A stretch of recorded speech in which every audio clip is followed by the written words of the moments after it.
Well, hello. It's been over 4 months since I recorded my last video, and if you saw my last video, you know why I took a break. I took that break to finish writing the book that the Lord had spoke to me to write about, and that was to write to the single mothers. Several years ago, I was a single mother, struggling, overwhelmed, but with God, He got me through every single struggle, every single hard thing that came into our lives. And here it is, the finished product. I'll put the link below to Amazon. It is a self-published book, and you have two choices. You can either get the ebook or the print copy. I'll be recording the audio version pretty soon. But there's something happened, well, there are several things that happened during the book writing process. But this particular thing that happened to me, I want to share it with you. The scripture that I want to share comes from Hebrews 12:2. Looking unto Jesus, the author and finisher of our faith. It was during the book writing process in early September that I needed to look for an editor. I didn't know where to go. I didn't know who to turn to. There were so many options available to me. And one night, in the middle of the night, I felt that nudging from the Lord to wake up because He wanted to tell me something. Well, if you know from a previous video, the last time that He did this was when He gave me the message to write this book. And when He gave me that message, I had to hurriedly go to my desk and write down what He was telling me. And if this was one of those type of moments, I was like, Lord, I'm so sleepy. I'm so tired. And if you're going to tell me something that I need to write down, can you please just tell me during the day? And I didn't listen. I went back to bed, said a short prayer, and went back to bed.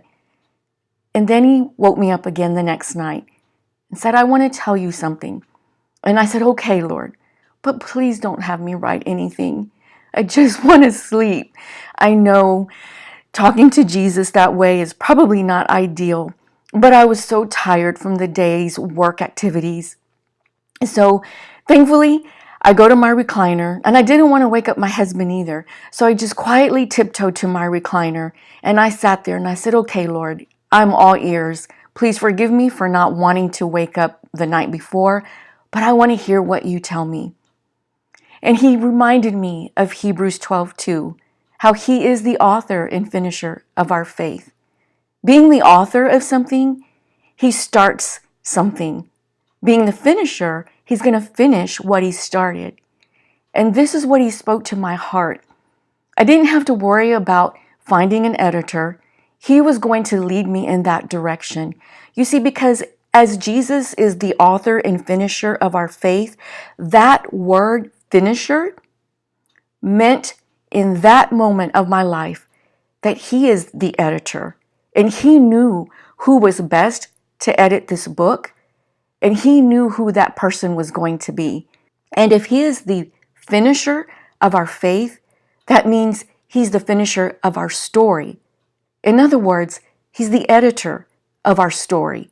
We may veer off the path that He has chosen for us, but that's when He gets His editor's pen out and He crosses things out and He rewrites the story because He's a perfect God, He's a loving God, and He knows what's best for us. And when we come back in alignment with His will and His purpose, He rewrites our story. He is the editor of our story, or the finisher of our faith. So I just want to leave you with that thought, that He is the author and finisher of your faith. In other words, He's the editor of your story. Let Him be not only the author of your story, but the finisher or the editor of your story. And you know why?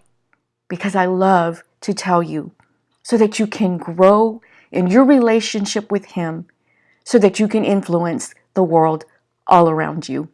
I don't know what 2020 holds as far as video, but I know that I had this thought to share with you.